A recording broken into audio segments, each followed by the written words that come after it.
Good morning, everyone. A warm welcome to our webinar entitled How to Launch a Successful Recognition Program. And this is very much about TSB's journey. Delighted you're joining us today. We just want to try and get through as much as we can. So let's introduce myself. I'm Peter Banks. I'm the MD and founder of the HR Director. We are a strategic HR resource for senior people leaders in print, person, and online. Delighted today to partner with Achievers, who are a leading employee recognition and engagement specialist. So really good for them to partner with us. This is an informative webinar. We'll be sharing tools and strategies used to bring fruition TSB's launch, and in fact during a pandemic, and how that program was elevated from the outset. Delighted today that joining me is firstly is Will Rayden. Will is the Director of Reward and Performance at TSB. So good morning, Will. Morning, Peter. Morning, everybody. And also Bianca West. Bianca is the Director Professional Services EMEA at Achievers. So good morning, Bianca. Good morning. So listen, thank you so much for your time and being with us today. Let's find out a little bit more about you two. So Will, if I could start with you, just if you just tell us a little brief bio, organization, employee numbers, etc., and kind of your main role there. Yeah, certainly.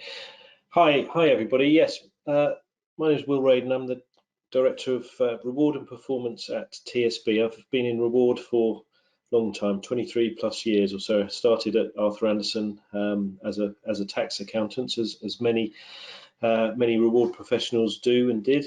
I spent a fair bit of time at DTZ as their Director of Reward, which is one of the UK property management companies, now part of Cushman & Wakefield. And then I moved to Barclays, and at Barclays I had head of reward roles at corporate, at wealth, at Barclaycard over the 10-year period there. And just before coming to TSB, I had a couple of years or so at LV, the mutual insurers, their head of reward. I joined TSB in August of 2019 and have full range of responsibility for all reward and performance matters. So everything you'd expect, from the cash comp, the governance, through to benefits, pensions, share plans, MI, recognition, and performance. Thank you, Will. 7,000 employees, Peter. Sorry, how many again? Sorry. 6,500 to 7,000 employees at the moment. We are solely based in the UK with a parent company, Sabadell, who are one of the largest Spanish banks. Yeah, terrific. So it just gives us a flavour of sort of size and your remit, which is considerable. Bianca, sitting with you, if you could just give us a brief bio and introduce yourself, please. Absolutely. So I lead our professional services team that services our clientele headquartered out of the EMEA region. Our team partners with our customers to consult, design, and implement our recognition and listening programs. I've been part of the Achievers family and in the engagement and recognition space for the last 9 years. The first half of that was part of our customer success area of the business, which is focused on long-term partnership and recognition strategy, and the latter part as part of our professional services team. And since 2018, I've been based in London, UK, even though my accent screams Canada. I'm looking forward to the discussion today. Yeah, I also have to be careful when I speak to people with a kind of American or Canadian twang, and I've learned not to say, "Oh, you're from the US," because I know that doesn't go down well. So, right. So thank you for giving up your precious time today. Let's get underway then, because we've got a lot to pack in. So, Will, let's start with you, if I may. Obviously, this is all really all about a case study, etc. So I love, real kind of walks it all in terms of what you've done here. My first question is then really tell us about the business rationale for wanting to implement a recognition program in the first place. Yeah, so I mean, as with most organisations, TSB had a recognition program in place. It had been there for a number of years, but it was beginning to get a bit stale, I think, would be where it is. The level of functionality in the platform wasn't as we would have expected. And I think you could just feel that the momentum was beginning to dry up a little bit there. in addition, we weren't getting the thought leadership through from our provider in the way that I really wanted it to happen. It was also running sort of in conjunction with some other work that we were doing on variable compensation. As I mentioned, I joined in 2019, August 2019. So one of the first pieces that I had to look at was the way that our variable compensation was working, and so there became an opportunity to actually dovetail it into the change in variable compensation with a real big revamp of the way that we ran recognition, not just from a the physical, how do you do it, but also the thinking around how you run recognition, and that equally was dovetailing into a change in behaviours that we were launching it at the latter end of 2019, which was brought about by the change in strategic direction. So we'd had a new CEO in the summer of 2019, and as with most organisations, the strategic review and change in direction or refresh was happening at the end of that year. So there were a combination of things that were leading us to re-engage the way that we looked at recognition.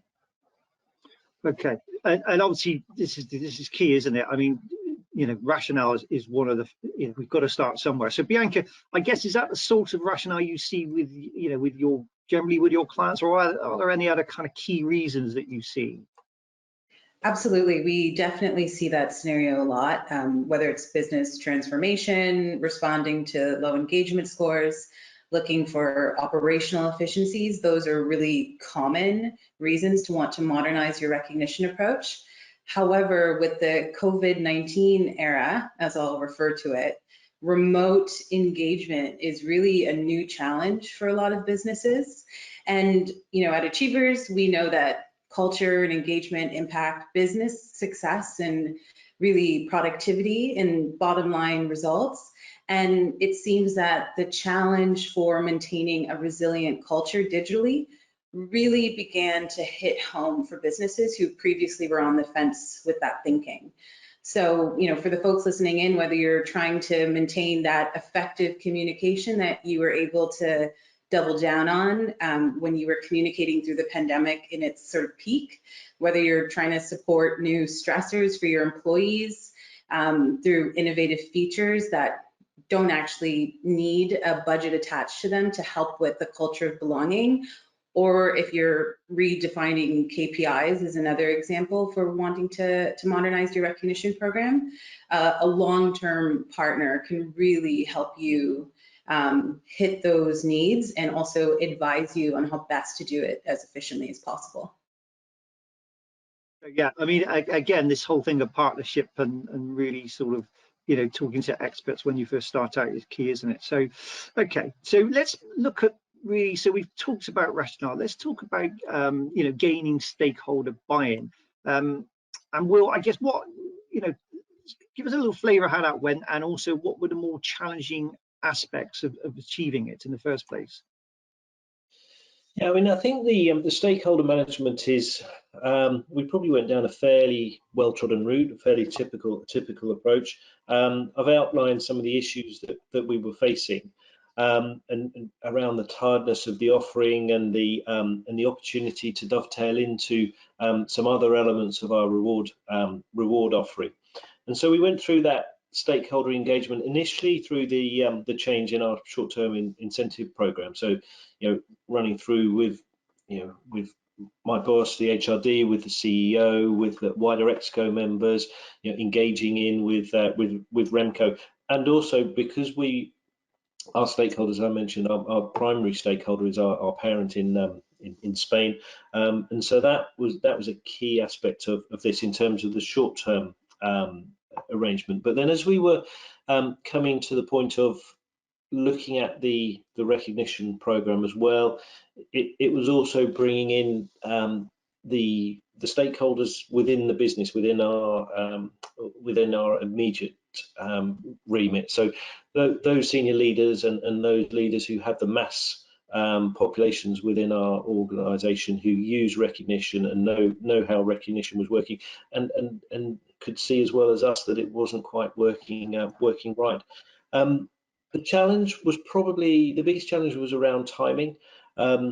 We made this decision pretty quickly, and I keep coming back to it, and how we can dovetail some of the solutions from other parts of our offering with the recognition offering. So we made that pretty quickly, and I think that timing, along with the investment that we needed to secure, was probably the biggest challenge.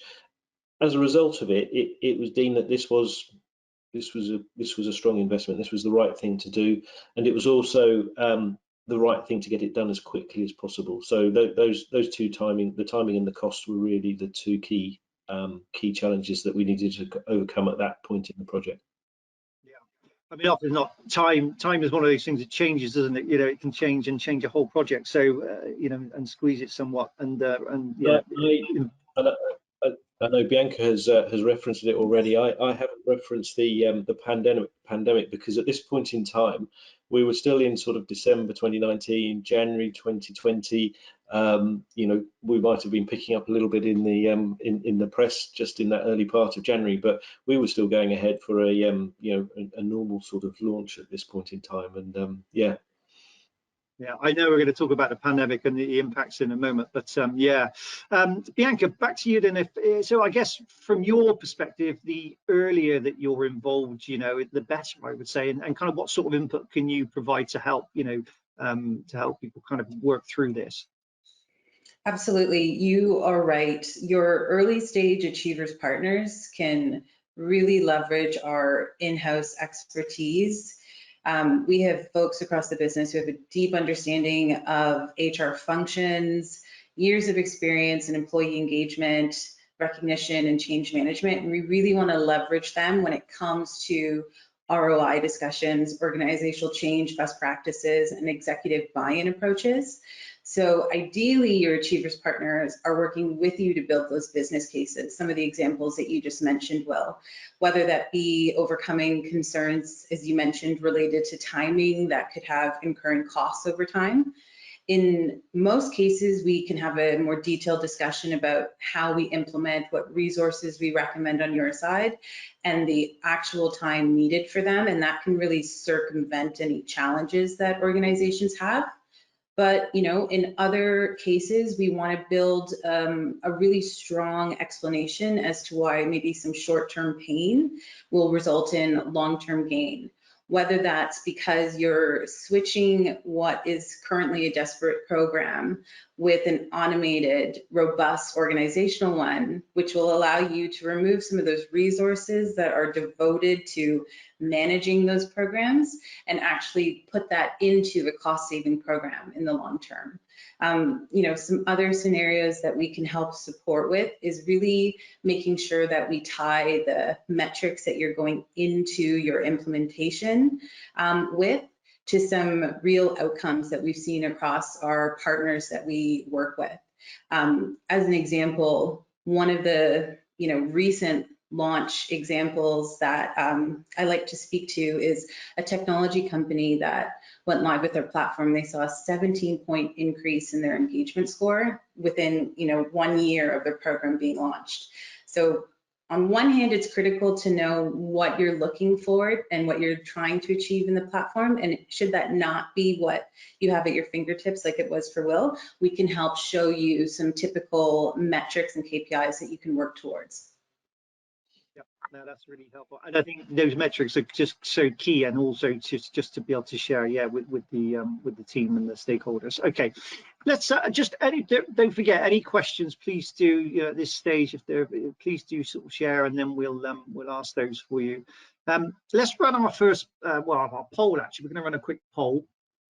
So if we can pop the poll up now. So the question is for everyone. Do you have a formal recognition program in place? Yes, fully automated and integrated. B, yes, but could do with some improvement. C, sort of disparate programs that need to be consolidated. D, nothing in place, or E, not sure. So this is just just to get a flavor of kind of who we've got attending and what stage you're at. and then we can sort of see what people think. So hopefully you can see the poll. I guess just for Bianca and Will, I mean, Bianca, any predictions, you know, what do you think it could be the highest? I think it's a tie between desperate programs that need to be consolidated and nothing in place. I'm going to take a bet on that. Will, what you thinking the same? Or? I'm going to be a bit more optimistic for our industry and think it's a little bit between yes, but could do with improvement and sort of disparate programs. That's where I would go. Okay. All right. So I don't know if we got results in yet on the poll. Let's have a look. Collecting responses still. So while we're just waiting for that one, I think we're going to move on in a moment. Let's see if we can close that one off. Actually, so has everyone made a vote? Okay, let's see if we can close that one off. And 69%, nearly there. And then we'll just get that fed back in. At the moment, 43% nothing in place at the moment. 38% yes, sort of disparate programs that need to be consolidated. 14% yes, but could do with improvement. And 5% yes, fully automated and integrated. So yeah, predominantly, yeah, it's kind of what we thought, I think. And so it shows why you're in the business of understanding and selling these and implementing them, Bianca. And I'm just a client. I appreciate your optimism, to be honest with you. All right, terrific. Let's close that one down then, and that just gives us a flavour. So let's move on then to our next question. So this one's really obviously finding the right partner. Really, you know, we're trying to. You're obviously for you, Will. You know, you needed an organisation to partner with who you could share with us. So share with us what you were looking for in a recognition partner, please.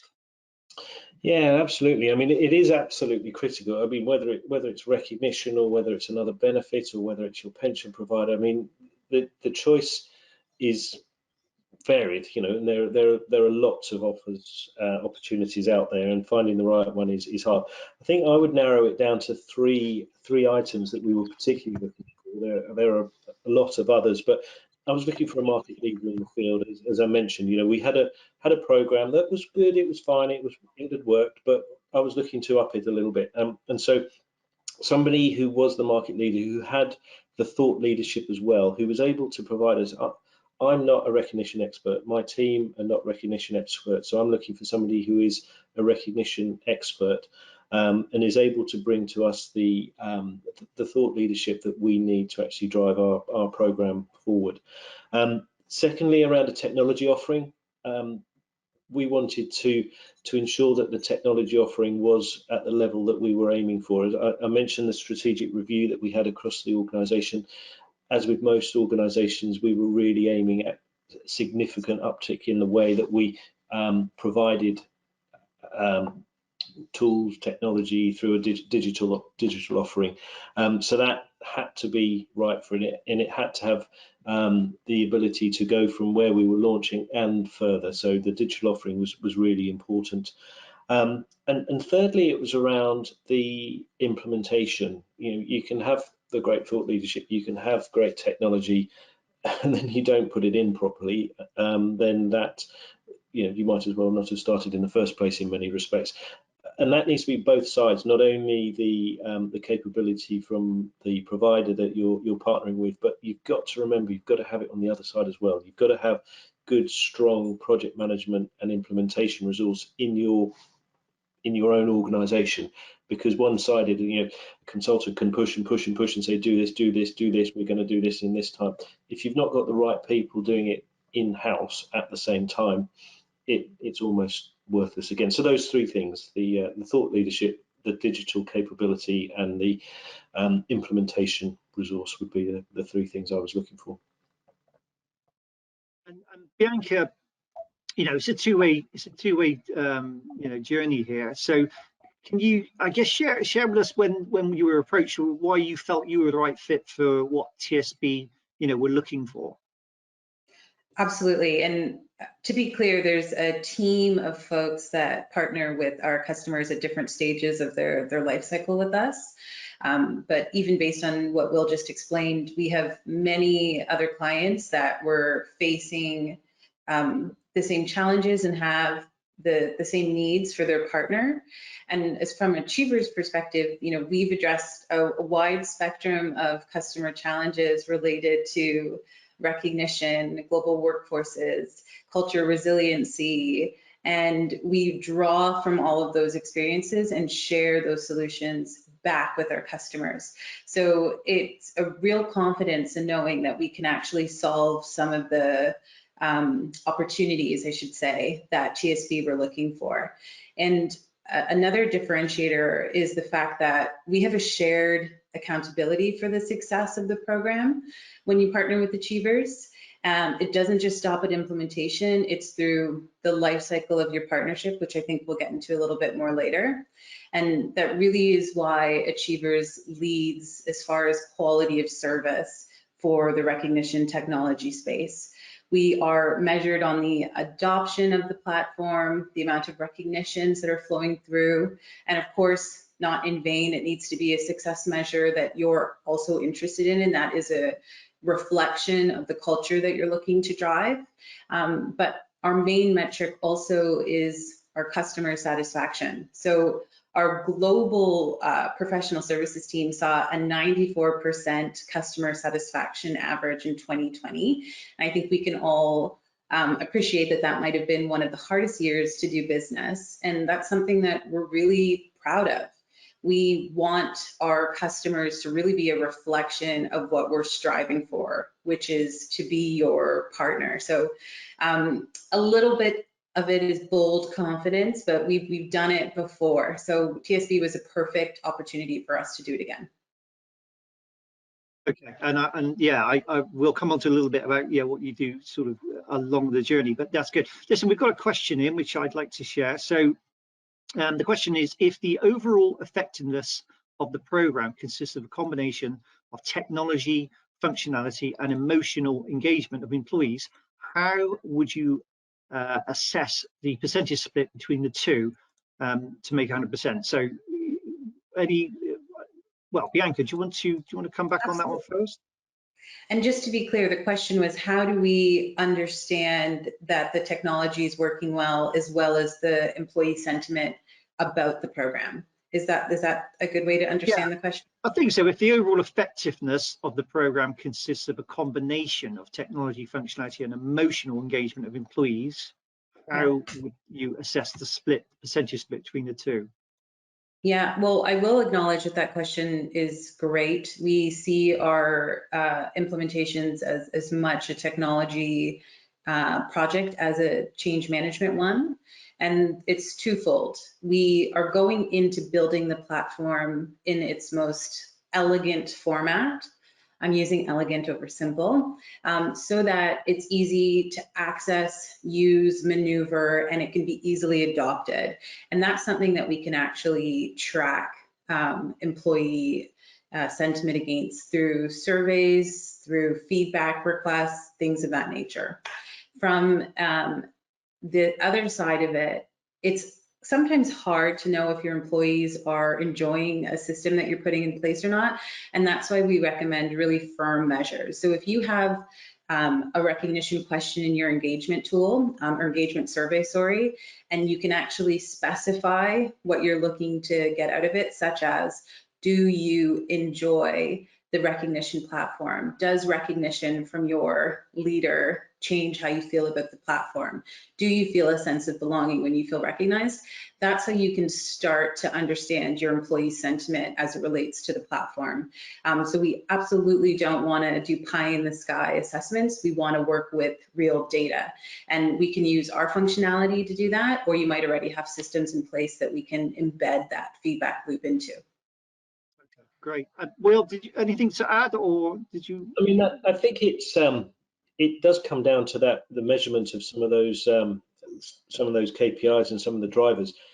If people don't do things if they don't enjoy it, and so if you start seeing your stats going up in the way that we've seen them going up through the course of the program, I take that as a very indirect view that people are enjoying using it. The technology is strong enough that people want to use it, but they realise that it's the right thing to do. You know, the technology is the enabler, but people are realising that recognition is positive, and I think we get onto it a little bit later. But around that levels of engagement, and Bianca's talked about the big uptick she saw in in another client. But people do things when they like doing things. If they didn't like doing it, then they wouldn't be doing it. So we see that in our stats, I think. Okay. And another question has just come in as well. So let's this is pertinent at the moment. So this one is, beyond the standard healthcare benefits, have Will or Bianca seen changes in employees' well-being expectations as part of unmet recognition needs? And the example given is of like tailored women's health programs or proactive mental well-being solutions. Yeah, well, we've certainly input some of the mental health solutions. We partnered with Unmind at the early part of the pandemic, and that's been very successful in terms of its take up and usage as well. So I think we have definitely seen some of those changes. We are looking at some of the health benefit options that we have at the moment. And not necessarily just from a gender perspective, but also across other parts of the diversity and inclusion spectrum, really. So from a TSB perspective, I think we're making some roads. I think we're probably still a long way off being perfect, as we are in many respects of things, but it's definitely on the agenda, and we are engaging with suppliers and other providers around how we can do that better. Yeah, and Bianca, yeah, from the Achievers perspective, we already had campaigns in place. And when I say campaigns, strategic approaches to utilize our software and a communication strategy to engage your workforce. But we already had wellness and belonging campaigns in place, but the desire for them and the popularity for them really saw an uptick once the pandemic hit. And that was a direct indicator that we needed to throw resources in our enablement side of the business into creating a wide breadth of campaigns that could fit different industries, company sizes, and expectations for what they were looking for. Another side of our functionality is our listening suite, and that really had everything embedded into it so that companies really didn't have to guess if their employees felt a sense of belonging or if they were lacking in a particular wellness area in their business, for two reasons. Our pulse surveys and our weekly check-ins could facilitate that questioning of employees to actually allow our managers using our listening suite to act based on that feedback that was in real time, versus I think pre-pandemic, a lot of people were surveying employees and, asking tons of questions on a quarterly basis. Now it's specific questions on a regular basis so that you can sort of react to it. So appreciate that we have more things to cover, but absolutely, and maybe as part of a follow-up, we can share some content that's accessible to people outside of our customer base as well as it relates to wellness and belonging. No, brilliant. All right, that's useful. Let's well, hopefully that's answered the question. If we haven't, just perhaps come back to it slightly, but and tweak it. But that's really useful. Let's move on to, we touched on mid-pandemic launch, Will. So and so let's give us a little flavour of the challenges you experienced during these well, let's face it, remote working times, and kind of how you overcame them. Yes, well, as I mentioned, we were going through this in the back end of 19, early 2020. We were making decisions from our exco. We were making the sort of the implementation decision. Remco were involved in it in that early part of the year. So that was all pre-pandemic. So then we were and what we did, because of the, as I mentioned, the dovetailing of this into a couple of other initiatives, we agreed that the right time to launch this was in the middle of 2020.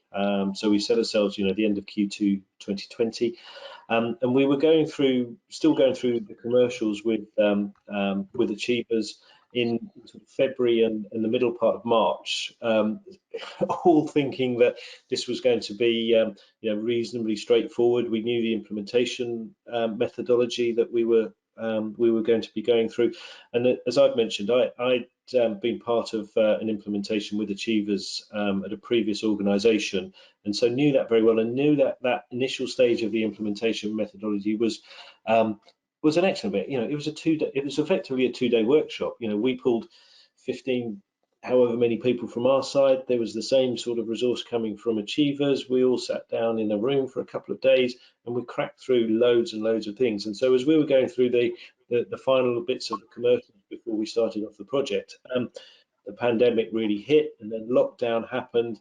And so we really needed to think about how we were going to do this. And there was certainly more concern. The 10 to 12 week lead time that we both knew was achievable and sort of had set ourselves to, suddenly seemed to be quite ambitious. But what happened was that project management that I mentioned earlier on both sides really kicked in. The project plan was there. We knew what we had to achieve. Instead of having a 2-day workshop in wherever, London or Edinburgh or wherever we would have met, we did it on. Well, what did we do at start? I can't think. We're on Teams now, but we did a little bit of Zoom before that was stopped, and there was a bit of this and a bit of that. But we ended up using Zoom primarily. But we did the whole project through that, and so we reset our expectations. We were a bit worried at the start, but it worked because everybody knew what they were doing and knew the roles that they had, and the project management on both sides was very strong. Yeah, I mean, it's one of those things we've all said about, we've talked about till we're, blue in the face, aren't we, about the changes and how quickly it happened. Bianca, then, just back to you, and I guess, for you, it was equally as challenging from your side, and you've got to deliver. So tell us a little bit about how you did that. Yeah, so to be fair, we were accustomed to working completely digital or having the opportunity, as Will mentioned, to be on site and deliver workshops.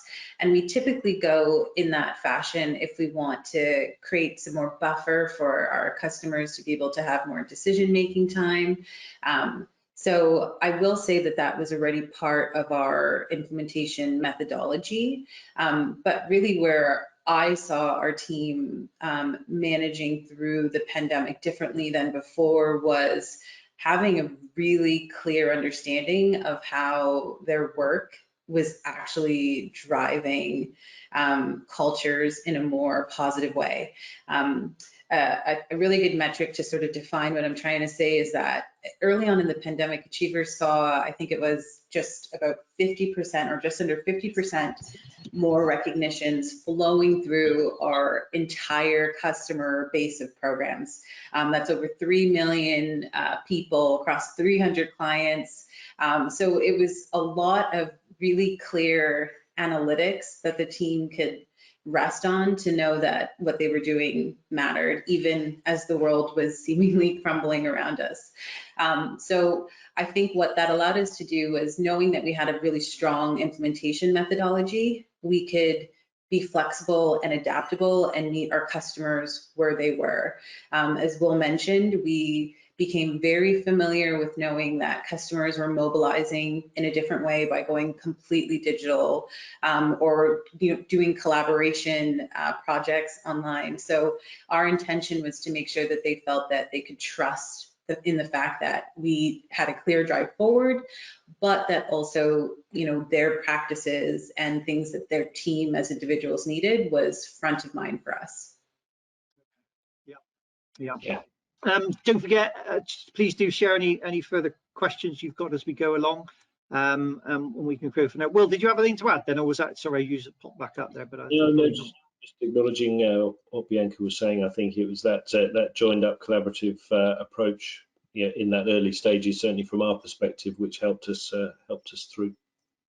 Yep, good. Okay, all right. So let's move on a little bit. So I'm not someone who likes to look back, but of course, often is where we gain the best learning, isn't it? We've got to make the mistakes to kind of, learn from them. So Will, I guess you know, quite a project here, but, you know, is there anything that you would have done differently, you think, you know, now in the cold light of day? No, not necessarily. I think the project was really successful. I mean, we had a fantastic take-up rate. We used what I call little teaser campaigns to ensure that the activation was going up. We'd ensured that our stakeholder management was strong at the start when we were trying to get buy-in, but also all the way through. So ensuring that our CEO, our ExCo, our senior leadership team were well engaged. So as a result of that, the launch went really well. We had a very high activation rate early on, and I think, you know, surpassing some of the measures that we and Achievers were expecting, which was fantastic. What would have gone better? I think, and we've seen that continue all the way through. What I think we need to do is where I'm seeing some little bits of drop off is around our more junior employees. So we implemented social recognition to everybody, as you'd expect, and then a points-based recognition also to everybody. So we moved from our process where there was a points allocation in our previous recognition world to senior leaders, and then they would just cascade that down as they see fit. We went down the route of actually awarding points to every single one of our colleagues within TSB, from our branch and operations staff and our call centre staff all the way up through to our chief exec and ExCo. And so I think one of the learnings would have been for that. So we're really empowering people to recognise people, not just the social recognition, but the points-based recognition. Now, it wasn't large amounts of money, but there were no controls on that. It was, you know, it's effectively £60 a year that everybody has at least to be able to recognise people, so they can go away and do that. Where we're not seeing the take up quite at the same levels as in the middle and the upper ends of our organisation is that I don't think people are using it in the way that we would expect. So that's probably a learning that I've got, is that we need to push that in respect a little bit more, so that we are really showing the all parts of the organisation what we have here and how powerful it is. And I guess, Bianca, for you, I mean, you're dealing with, you know, different clients and different projects all the time, and so the learning is huge for you. So I guess, so again, with you, you know, just give us the flavour of how you apply that, you know, that sort of process in terms of, you know, would have you changed anything, or do you change things? How does it work for you in terms of this, you know, a recognition partner? Absolutely. I do want to acknowledge what Will said, and I think that the ability to drill down into your employee base and understand how different audiences are utilizing the platform is paramount, and we strive for that. And as an example, I know, Will, you said that the launch results were great, but you know, you saw 89% adoption and over, you know, 2 recognitions sent on average in the first 30 days. And although that's fantastic and we're proud of that, it doesn't sit on its own. So absolutely agree with the ability to target different audiences and treat them differently. And some of the things that I think the TSB team did really well that could allow for others to not really have as many regrets, as I'll call them, post-launch, is being able to have a focus group across the business. You know, you leveraged recognition champions, taking advice from the implementation team, and you were allowed to, or able to, take that feedback and actually build that into your communication campaign so that you could get ahead of potential naysayers or any skeptics in the business before you launch the platform. Will, you mentioned that everyone across the business has access to points. Not a lot of organizations have that budget to be able to allow for that to happen.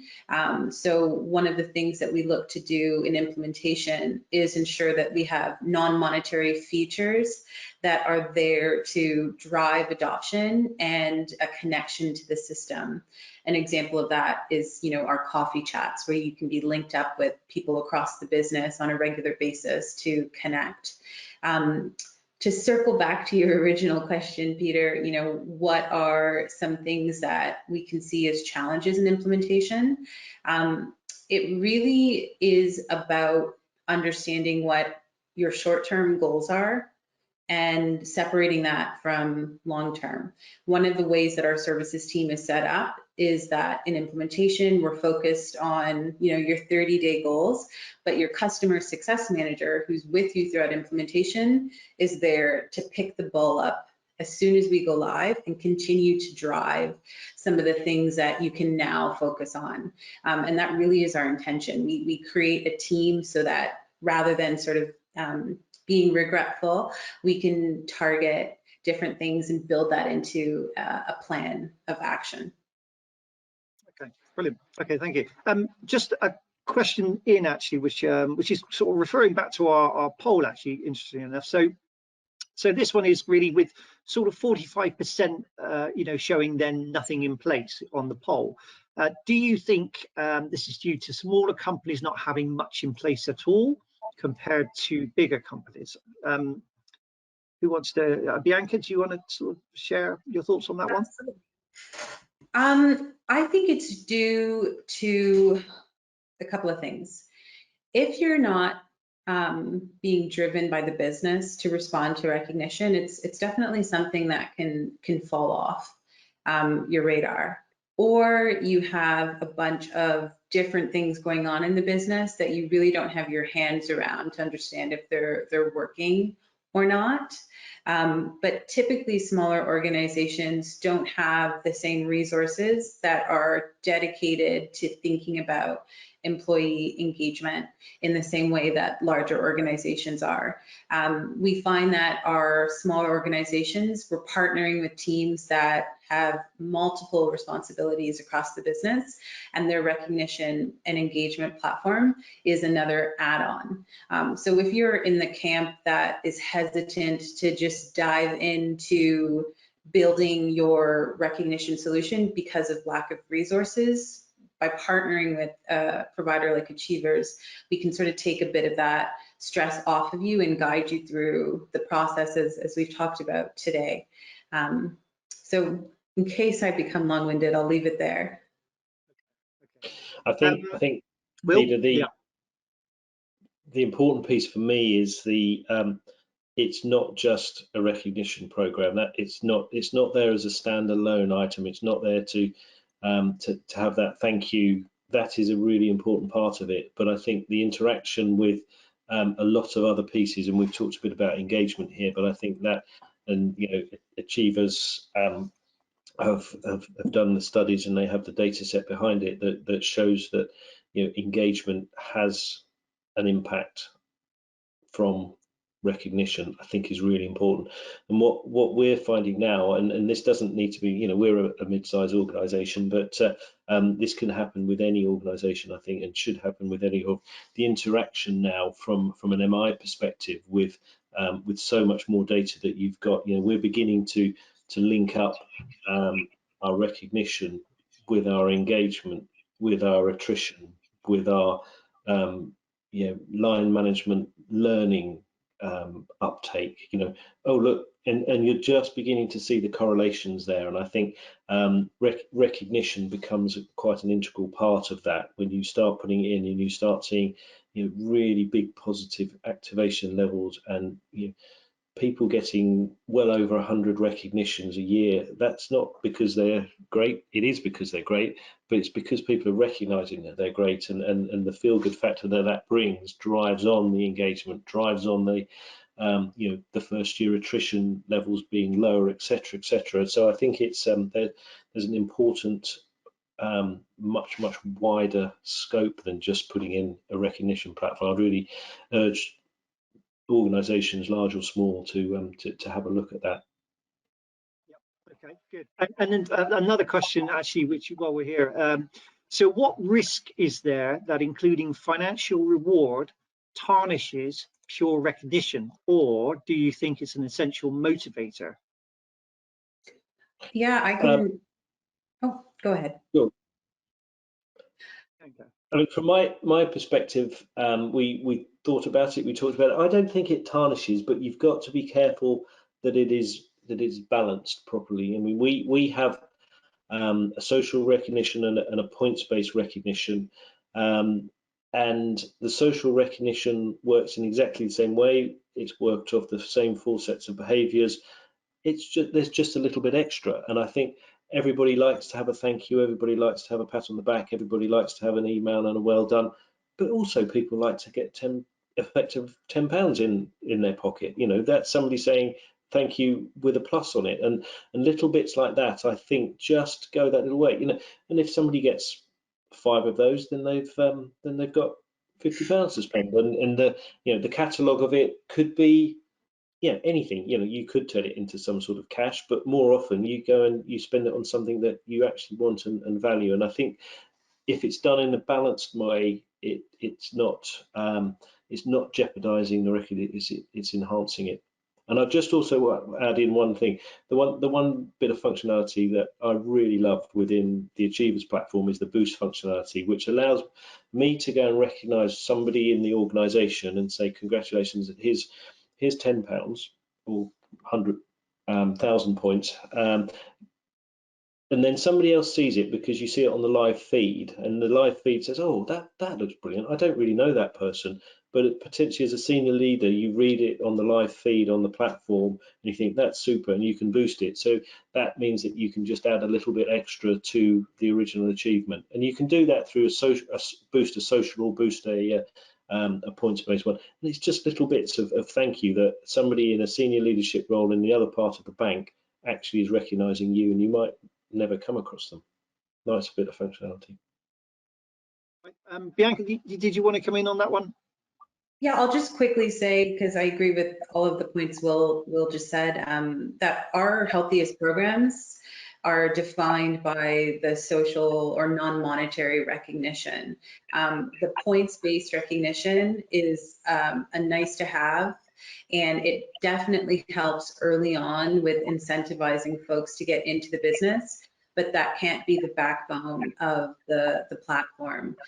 There's actually a study that our Workforce Institute released, and in it, it acknowledged that your brain actually reacts the same way when you get a social recognition or a points-based recognition.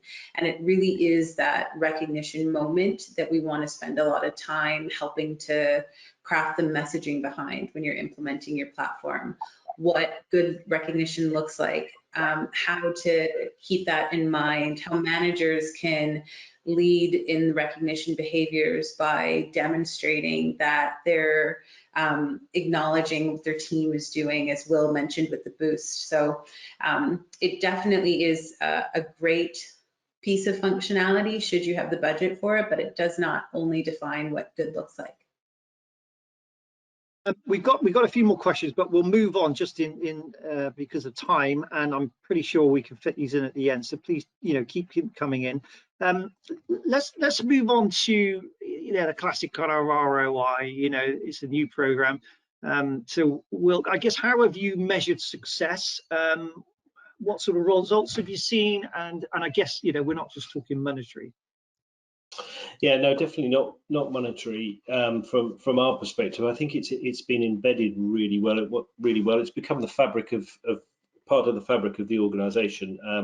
Our CEO regularly refers to it. It's in the vernacular of the organisation. We name our program Spotlight. Probably not that original, but it is that. People talk about Spotlight Awards now, or Spotlight recognition now. It's not what it used to be called. That has gone. So from that perspective, I think it's been really successful. We have seen some really high take-up rates. Activation in that first year was, I think, 97.5%. We had 99% of our line managers have activated and are sending recognitions. So from that perspective, I think the return is there.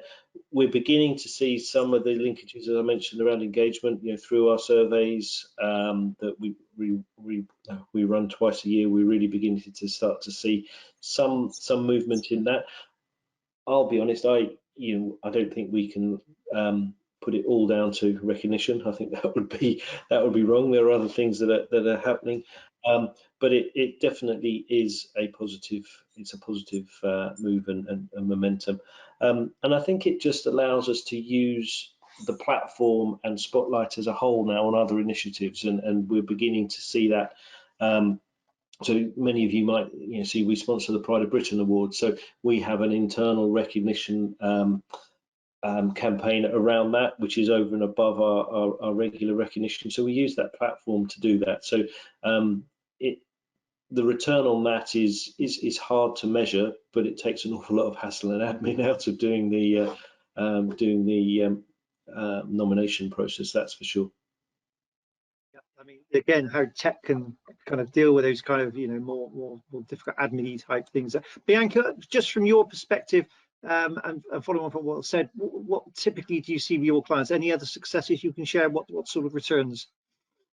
Yeah, and I will acknowledge as well that having the ability to actually report against what's going on is really the bottom line, as well as having some clear objectives so that we can build those key identifiers into the data that's feeding into our system. So that's just sort of step one. But we've had a couple of customers have varying experiences. We had a healthcare customer who saw 54% decrease in turnover after launching the platform. One of our customers, who is a mass grocery store operator, saw 112%, I believe, increase in customer satisfaction since launching the platform. So it really varies, and a lot of these stories are shared firsthand on a lot of our Achievers assets that are available to anyone dialing in. But I guess I just want to double down and say that we can recommend, KPIs and measures that are successful, or, if you're coming in with some very specific things that you're looking to target, that's really also where we can shine and help you make sure that we're building the functionality to be able to spread that story after you go live. Just we'll move on pretty rapidly because we're running out of time, and I want to fit some questions in at the end as well. So just back to this, and you touched on it a little bit, Will, continuous improvement, maintaining momentum, all important for the ongoing success. So how are you ensuring that's happening? How are you pushing the program to the next level? So I think comms is important, and continuous comms around that. Use of the campaigns, and so we have fortnightly sessions with our relationship manager, and I think as Bianca said, one of the beauties of it is you go from an implementation approach where you have a good team on both sides to a BAU, for want of a better word, approach where you've got another great team on both sides of the organizations just trying to move things on. So campaigns are coming through, whether it's a wellness campaign, whether it's another campaign that's linked to some specific agenda that we're trying to achieve. So we do that. I mean, for an example, we used it at Christmas when people were in and out of a lockdown. They couldn't go to Christmas parties, the usual budget. Everyone's saying, well, what about that? We decided that we'd do a campaign around that and put some money into people's accounts through Christmas. So again, that keeps the momentum going all the way through. And I think just listening, and as I mentioned at the top, really the thought leadership. There are great ideas that are coming through, and we listen to those. We take some of them, we discard others because they're not right for TSB, but we don't come up with those ideas. The Achievers come up with those ideas generally, and we then work with them to implement. And Bianca, just quickly, we've got about 5 minutes left. I want to get some questions. Just best practice then. Just give us a couple of lines on best practice that you would put forward. Absolutely. So to complement what Will said, having a partner that is willing to take on our recommendations to leverage our campaigns is half the battles. We really find that there's hesitation to jump in right away. You sort of want to dip your toe in first. So really encourage everyone to sort of be brave when you're taking on these campaigns, and it's trial and error if you're unfamiliar with your employee voice and how they're going to respond.